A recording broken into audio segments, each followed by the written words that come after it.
Hey guys, it's Joanie from simplelivingmama.com, and in today's video I'm going to be talking to you guys about what I'm using with my second grader, my fourth grader, and my sixth grader for their independent subjects. So we're going to cover what we're using for language arts, for math, for typing, and for spelling, I believe. Now I haven't quite worked out all of their extracurriculars with everything that's been going on right now, so I'm not entirely sure what else they will be doing. My oldest son will be in Boy Scouts though, and then my second grader will be in Cub Scouts, but my daughter hasn't quite decided what she wants to do just yet, so we're still working on that. Now, you may notice, got some different things here than I would normally have. So for the last 2 years or so, we have used The Good and the Beautiful for language arts, and I absolutely loved it. But I did decide to make a switch. Now, I'm going to talk to you about why I decided to switch. The main reason that I decided to switch has to do with my child who is going into 6th grade. So, you may or may not know, but the Good and Beautiful Language Arts is advanced. So when I switched him over to the Good and the Beautiful, he started, I think, 2 levels below what would have been his grade level. Which isn't a big deal. They're not meant to line up with grade levels. But what I did notice, especially now that he is going into 6th grade, he would be in level 4 of the Good and Beautiful Language Arts. Now, the Good and Beautiful has updated their language arts programs through level 3. They are updating level 4, but it won't be ready for a couple more months, I believe. So this probably won't be relevant in a couple of months. But I did notice the writing was lacking. The writing practice was lacking, in my opinion. The writing instruction was lacking, in my opinion. I feel like with him now going into 6th grade, that he just does not have the writing skills that I wanted him to have. So I watched some different reviews of the level 4 language arts, which is what he would be moving into. So I listened to a few different reviews about level 4, and I found that some moms felt similarly about the writing and the writing instruction. Now, after looking at their new level 3, I'm sure they're probably improving on that quite a bit. But, you know, I didn't want to wait and then put him even more behind. So I decided to switch. The second reason why I decided to switch, and I switched all of my kids, is because of the time factor. So the Good and the Beautiful includes tons of subjects. Their language arts includes tons of subjects. So there's phonics for the younger kids, grammar, some writing practice, poetry, lots of reading, all kinds of stuff. And I think it's recommended that the kids work on it for like 60 to 75 minutes per day. And I just found, especially with another child coming up and being added to our homeschool, I don't have time to sit down with my kids and work with them that long for each subject.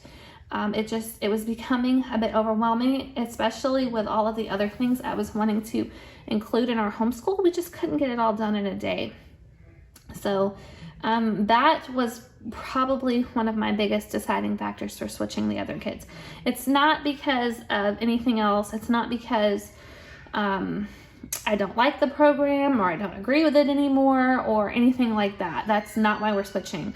We're switching because my oldest son needs more writing practice, and I need to spend less time just on language arts because I want to do lots of other things. So there's a lot of reading built into the language arts program. It comes with readers and stuff like that.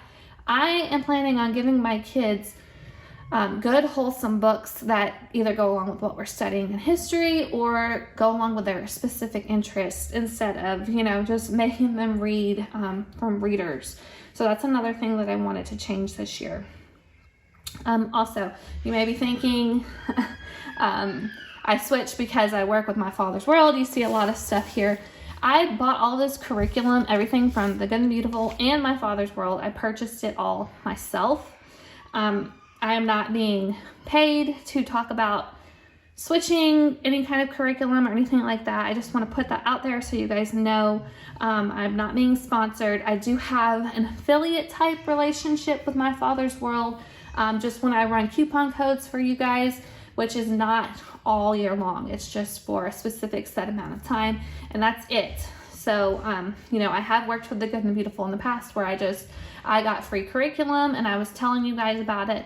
But this year, all the curriculum that I'm using for my kids has been purchased myself. Everything from My Father's World and the Good and Beautiful, purchased it all myself. So just putting that out there for you guys in case anybody's wondering. I'm not switching because I'm being paid to switch or anything like that. Okay. And even so, before I even got you guys another coupon code from My Father's World, I decided to make this switch to their language arts. I've used their language arts in the past. The thing about My Father's World and these particular language arts lessons is that they're Charlotte Mason. They're very gentle. They don't have assessments or anything like that, so it's hard to gauge where your kids are. And as a first-time homeschool mom, I felt very uncomfortable. I felt like we weren't making very much progress, and my son was still struggling with reading. So we switched. He did wonderful. He can read very well now, and now we're switching back because with language lessons for today, which I am using for grade 6, and yes, he is able to move from finishing the Good and the Beautiful's level 3 language arts program into language lessons for today, grade 6. So, you know, they're covering a lot of the same grammar type stuff. Anyway, you do 3 lessons of these per day, and the lessons are short and sweet, not per day, excuse me, 3 lessons per week. They're short and they're sweet and they last 20 minutes or less. So I'll give you a little look in here. There's just different types. They're short little lessons. So here he'll be doing fable and summary, and then learning about 4 kinds of sentences, the subject of a sentence, stuff, you know, he already knows. He's already learned many of these things. Poetry work in here, and, you know, just there's also picture study, and we have full color pictures. So all of that is also included in this particular curriculum, and it is, it just takes a lot less time, and we're covering the things that I want to cover, while also he's getting tons of reading of books that I choose for him, as well as copy work that we're going to pull in from either our lessons with history, our Bible scripture study. I have a child who is horsing around out in the living room with Daddy, so that's what that noise is in the background. Yeah, he's going to be doing copy work and all of that stuff. So this is just his language arts curriculum. He will be using, in case you didn't know, it's language lessons for today, grade 6, 3 times a week. 2 times a week, he's going to be using writing skills for today. And I bumped him all the way down to level A. And that's just because I feel like he has not had the writing instruction that he needs as a child who's almost 12 years old. So we're just going to be working on this twice a week. It has an introduction. It tells you everything we need to do. And it's very, here is the writing skills mastery page. So this does help you stay on track and make sure that your child is, you know, mastering skills and all of that stuff. So it's sort of like a little assessment.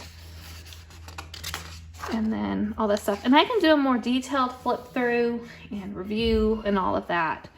So twice a week we will be using writing skills for today, level A. And typically you would start level A in the 4th grade. And since, like I said, I feel like he's lacking in writing, I bumped him down to level A. So he's starting at the beginning with that. And then for his typing, we are using the Good and the Beautiful's typing. I still love their curriculum. I'm not against their curriculum. I have to use what's going to work best for our family. And I think what I've got right now is going to be a good fit. especially considering all of the kids that I'm teaching. So he finished typing 2 and he's moving into typing 3. So that's what he's going to be doing. And then a few years ago, and you will see, this is a very used edition of Spelling Power. I found this, I think when my oldest was in 1st grade. I found it at a consignment sale. And I knew that My Father's World uses Spelling Power. They use a newer edition, of course, but it's still the same concept. And this is what we're going to be using for our spelling words and just making sure that we're doing really well with all of that stuff. So that is going to be used for both my 4th grader and my 6th grader. Now moving on into 4th grade. Oh, before I go back, I don't have a handwriting curriculum for my 6th grader. He will be doing copy work. If I feel like he needs a little bit more help with his handwriting, I will print copy work from the internet, from the Homeschool Garden, I'll have him do copy work from a book he's reading. You don't have to have a handwriting curriculum for your older kids who know how to write, I don't think. That's just my personal opinion. But kids that are still learning how to write and they're learning cursive probably do need some sort of curriculum. Okay, so for my 4th grader, she's going to start typing this year. So she's going to be working on typing 1 from The Good and the Beautiful. So that should be fun for her. And then she is going to be doing language lessons for today, grade 4. She finished up level 2 of The Good and the Beautiful, and she's pretty advanced with all of that stuff, everything except spelling. She needs some help with some spelling, but you know, I think she'll have no problem doing this. And it's the same sort of thing.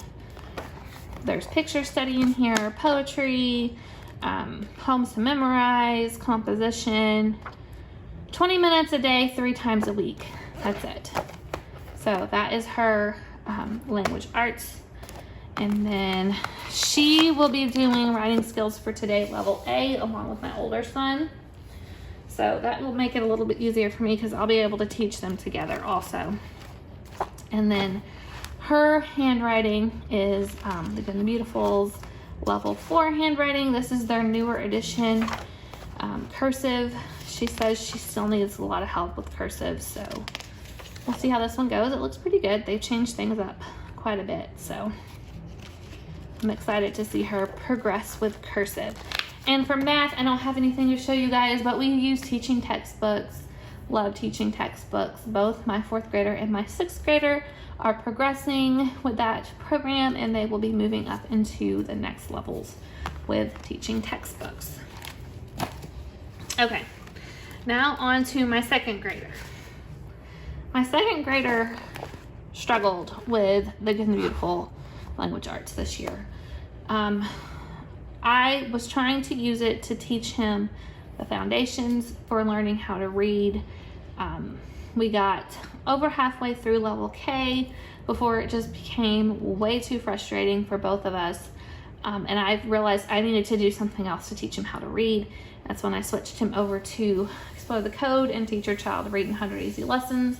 And it really, really helped him to take off. I also really struggled with him when it came to getting him to read the reader and the mini books. He just wasn't interested in it. And like I said, that's nothing against the company. That's just him in particular. He is a very strong-willed, independent child. He likes what he likes, and he doesn't like what he doesn't like, and he lets me know about it. So, yeah, we had a hard time with him. And I've mentioned before in previous videos, I'm not a flashcard mama, and the phonics cards did not work for us. I think if the phonics cards work for you and your kids, that probably helps a ton when it comes to using The Good and Beautiful to teach your kids how to read. But it didn't work for us. So, yeah, had to go back to the drawing board with him. So what am I doing with him for language arts this year? Now that he has a decent foundation with learning how to read, I'm probably going to keep letting him do the Explode the Code books, probably up through book 4. That's what I did with my oldest son. Just so he can continue practicing his phonics and everything. But as far as his regular language arts, he's going to be using language lessons for today as well, grade 2. And this is the one that I completed with my oldest son. And I'm just going to trust the process this time. And yeah, this is where he's going to be doing some poetry and some oral narration, some dictation, stuff like that. But it's 3 times, yeah, I think this one's only 3 times a week too. 3 times a week, 20 minutes a day. He's in 2nd grade. He's not going to be doing a writing curriculum. For spelling, we are going to do spelling by sound and structure. I used this one with my oldest and I liked this too. So I think this will work out fine for him. I still have my teacher's manual and he will be beginning to learn how to spell. So that one is very basic. Now, as far as handwriting goes, he's finishing up level 1 with the Good and the Beautiful. I'm telling you, he's my strong-willed kid. He doesn't like doing his handwriting, but he's gonna go ahead and finish that one up, and then we'll move on into level 2 once he finishes level 1. And he is also beginning teaching textbooks. He is my math whiz. He loves math. He sped through the Good and Beautiful's math. There's a lot of things that we didn't even use. That math curriculum comes with tons and tons of manipulatives. It's very repetitive, lots of practice. He didn't need all that. He just kind of sped through it. So we're moving him on into teaching textbooks. I won't have to sit and do math with him necessarily every single day. Of course, I will be there and I will be able to answer any questions, and I'll be able to make sure that he's completing all of his work and all of that stuff. But yeah, I'm excited. I'm excited to have 3 kids on teaching textbooks this year. Okay, I think that's about it. Like I said, we're still kind of trying to figure out extracurriculars. I'm gonna have another video with the readers the read alouds and the readers that I have planned for all of the kids. Most of them correlate with our history in some way. And I think that's it. So yeah, we are excited. I'm hoping this is a good change for us. If you like this video, go ahead and give it a thumbs up. Subscribe to the channel, leave a comment down below if you have any questions, if you want me to go into a little bit more detail about why we switched, what we switched to, you know, my opinion on all of that stuff. I'll be happy to answer any questions. And I will see you guys in the next video. Bye.